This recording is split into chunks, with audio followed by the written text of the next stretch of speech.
आपको कहाँ खाना खाना है मलेशिया में, कुआलालंपुर में, कहाँ पे शॉपिंग करनी है, कहाँ खाना खाना है, कहाँ से क्या चीज़ मिलेगी, वो पूरी डायरेक्टरी काजल अग्रवाल के पास। चबड़ चबड़ चबड़ चबड़ करने वाली लड़की कहाँ से आ गई मेरी लाइफ में, चुपचाप सी चल रही थी एकदम से।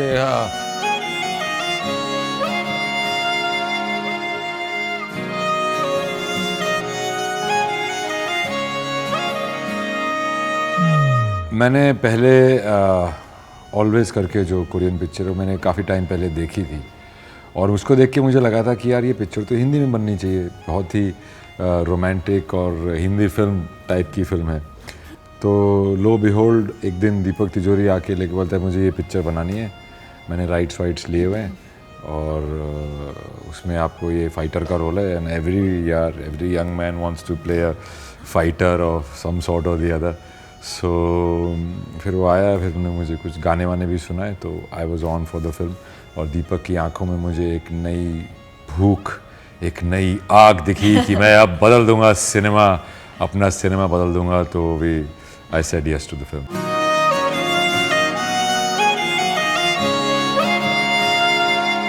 It's the love story, it's a beautiful love story. हर एक यंग आदमी की एक फैंटेसी होती है कि वो अपने घूसों और लातों और अपनी फ़िज़िकल स्ट्रेंथ के बेसिस पे अपनी माशूका को, बीवी को या किसी को भी बचा सके और उसके लिए लड़े, कोई इसको छेड़ दे तो मैं उसको कूट दूं, उस टाइप की एक जो फीलिंग होती है, फैंटेसी होती है। और एक हर लड़की में एक फैंटेसी होती है कि मेरा आदमी इतना स्ट्रांग हो कि वो मुझे प्रोटेक्ट कर सके, बचा सके, कोई फालतू बकवास ना कर सके और मेरे लिए अपनी जान तक दे दे। जहाँ से मैं पला बड़ा हूँ रोहतक में, तो वो एक मेरी बचपन की फैंटेसी थी जो कि इस पिक्चर से काफ़ी फुलफ़िल हो गई है।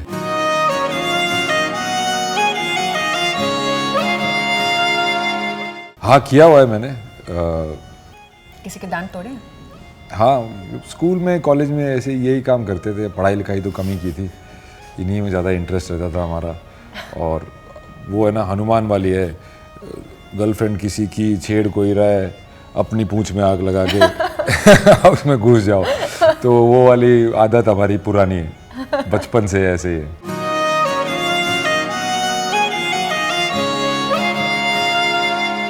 Deepak ji approach me for this film and मैंने भी ऑलवेज देखी थी द ओरिजिनल फिल्म और मुझे बहुत पसंद आई। मुझे इमोशनल फैक्टर बहुत अच्छा लगा फिल्म का और of course love story was great. So I like the script, I like my role and I liked everything about the film and I said yes to it.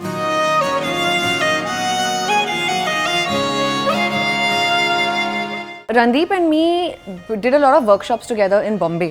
So we did a lot of story sittings along with Deepak and I think that kind of broke the ice between all three of us. And when we went on set, he fired me. So maybe that's what helped to break the ice.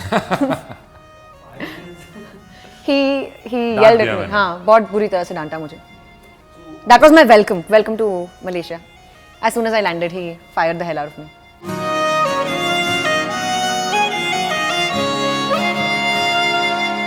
He's not a prankster, but he's very jovial. हंसी मजाक, हंसमुख. It's not like he has this whole image of being very sadu, but he's actually not. वो actually person to person और role to role भी depend करता है। मेरे ख्याल से काजल की हाइट पिछले जब से पिक्चर शुरू हुई अब तक बढ़ चुकी है। जी, मुझे भी लगता है 2 इंच पक्का बढ़ चुकी है। बट काजल के अंदर एक बहुत ही एफर्वेसेंस है, एक एनर्जी है, एक स्पॉन्टेनिटी है, एक लविंग लाइफ करके एक फीलिंग है इसके अंदर जो कि बहुत ही इन्फेक्शियस है। और कहीं ना कहीं वो फिल्म में भी है। और हालांकि वो विजुअली इम्पेयर्ड हैं बट फिर भी यूजुअली इमेज होती है कि भाई कोई विजुअली इम्पेयर्ड है तो वो सैड, मोरोस। तो फिल्म में भी इनका कैरेक्टर कुछ ऐसा ही है कि बहुत ही एनर्जी है उसमें और मेरा कैरेक्टर उनसे अट्रैक्ट हो जाता है। तो रियल लाइफ में भी काफ़ी ऐसा ही रहा काजल के साथ and she is a good sport in a lot of ways, you no.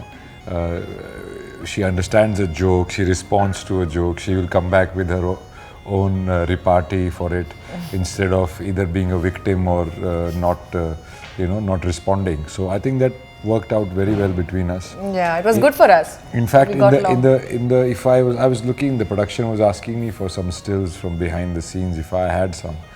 And there were all these serious scenes we were shooting, but उसके पीछे की सब पिक्चरों में ऐसे है काजल। इसलिए एक भी फोटो लायक नहीं है, प्लीज आपने दिए तो नहीं? नहीं दिए नहीं। Thank God. तो मैं कहा यार ये इतनी इंटेंस और ब्यूटीफुल लव स्टोरी शूट करते वक्त हीरोइन की हमेशा पागलों जैसे हंस रही थी। ये मत बोलो, लोग सोचेंगे कि मैंने काम नहीं किया। नहीं काम बहुत किया तुमने, काम बहुत किया तुम। जैसे कि रियल लाइफ में भी काजल थोड़ी सी विजुअली इम्पेयर्ड लगती है नहीं? वो फिल्म में भी ऐसे ही है। What do you mean in real life? She's used that very well.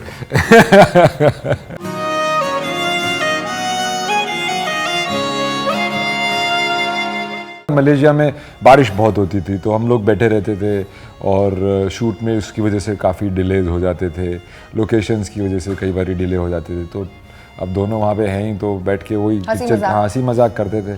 लेकिन इंटेंस सीन्स के टाइम पे ऑफ कोर्स हम दोनों बहुत सीरियस थे और कुछ सीन्स ऐसे थे जिसमें बहुत इमोशनल अपहीवल थी और रोना था। So of course at that point of time we were very serious and then obviously we didn't joke around. लेकिन otherwise the normal scenes, the happy fun romantic scenes, we were very chilled out. आपको कहाँ खाना खाना है Malaysia में, कुलालंपुर में, कहाँ पे शॉपिंग करनी है, कहाँ खाना खाना है, कहाँ से क्या चीज़ मिलेगी, वो पूरी डायरेक्टरी काजल अग्रवाल के पास थी। अगर किसी को ना पता हो तो काजल ये अरे 1 2 3 4 10 ऑप्शंस एकदम से वेरी। आप क्विजीन का नाम तो बताओ। वर्ल्ड वाइज लड़की है, बहुत वर्ल्ड वाइज लड़की है।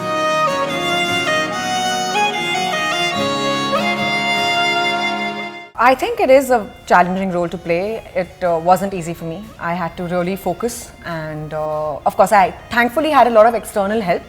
I had help on set. Randeep was great support. He was really a huge support for me in terms of all the emotional scenes, in terms of all the intimate scenes, the even small inputs from him, like when I was trying to play blind and I wanted to look as convincing as possible.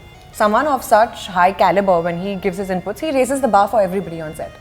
So that was of course great support, but other than that, the pre-production work that I did from my end was that I went to XRCVC, which is a part of St. Xavier's, and this is a blind school where they provide higher education for visually impaired people. And that was extremely helpful because I interacted with a lot of people. I saw the equipment that they actually use in their day-to-day activities, like for example their cell phone or their microwave, things that talk back to them. So I saw how they actually live, and I realized a lot of things. I realized that they are actually very happy, very positive, very radiant people, which is very different from how we project them usually on screen.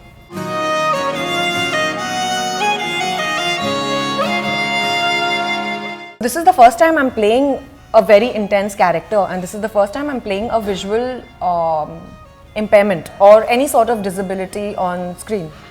And after pack up, I remember I used to text Randeep and say, listen, do you think this was all right?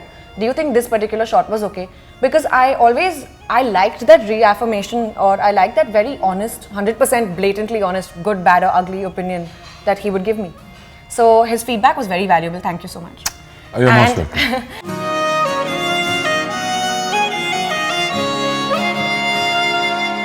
देखिए, इसको एक बयान करने का सबसे simple उदाहरण है, इस पिक्चर में मैं 95 किलो का 95 kilos of muscle bound thing, in Sarbjit I was 65 kilo, so there is a 30 kilo difference. To highlight this is a simple thing कि मेरे फ्रिज के साथ जो मेरा रिश्ता था, सरबजीत में मेरा फ्रिज मुझे प्रीतम आन मिलो करके बुलाता था। हर फ्रिज ऑन ऑफ होता है, उसका वो चलता है, कंप्रेसर होता है, वो सब मुझे बहुत ज़ोर से सुनाई देता था। और दो लफ्ज़ों की कहानी में मुझे फ्रिज बोलता था कि भाई दरवाज़ा बंद नहीं रखेगा तो ठंडा कैसे होगा कुछ, because I was constantly eating. मैं 2 घंटे सवेरे MMA की ट्रेनिंग करता था इरफान खान के साथ, जो कि SFL में फ़ाइटर है, हिंदुस्तान का बेस्ट फाइटर है, और शाम को मंसूर सैयद के साथ बॉडी बिल्डिंग करता था। मेरे प्रोड्यूसर अविनाश राय भी मेरे साथ ट्रेनिंग करते थे फॉर माई मोटिवेशन। और फिर सारे टाइम या तो खाता था, सोता था और पेन किलर लेता था। 6 महीने मैंने मेरे ख्याल से सरबजीत से ज़्यादा मेहनत मैंने इस फिल्म के लिए की है फिज़िकल तौर पे। शूटिंग के दौरान भी मेरे एक और एक्टर रॉकी के साथ लड़ते हुए मेरे टोज़ टूट गए। तो मोस्टली पिक्चर मैंने रोमांटिक सीन्स लंगड़ा की वो वैसे लंगड़ाता था मैं, पर सीन में मैं सीधा चलता था।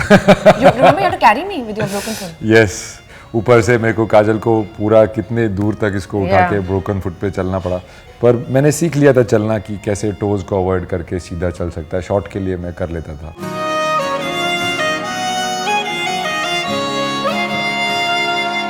जी नहीं, मैंने कभी भी किसी को बंद मुट्ठी से मुक्का नहीं मारा है। तो इसमें तो मैंने बहुत मुक्के मारे हैं, लात मारे हैं, घूसे मारे हैं, पटका है मैट पे। सो मिक्स्ड मार्शल आर्ट्स, जो कि हर एक मार्शल आर्ट्स का कॉम्बिनेशन होता है, judo, karate, boxing, kick boxing, wrestling, jujitsu, उन सब को मिला के बनती है MMA, मिक्स मार्शल आर्ट्स। तो सब की मुझे ट्रेनिंग ली और फाइनली और रियल फाइटर्स के साथ लड़ाइयाँ थी, जो फाइट्स थी रियल फाइटर्स के साथ थी, तो उनको कितना भी बोलो वो शोरगुल होता था, तो वो 2-4 लगते ही थे। मैंने बहुत घूसे खाए हैं अपने पेल्विस, मतलब पेल्विस बोल रहा हूँ, ये सोलर प्लेक्सस, चेस्ट पे, मुंह पे। Lot of times I have gotten dizzy also after being hit, और फिर उनके भी लगे हैं। Then there is a mutual respect between us which was very very healthy.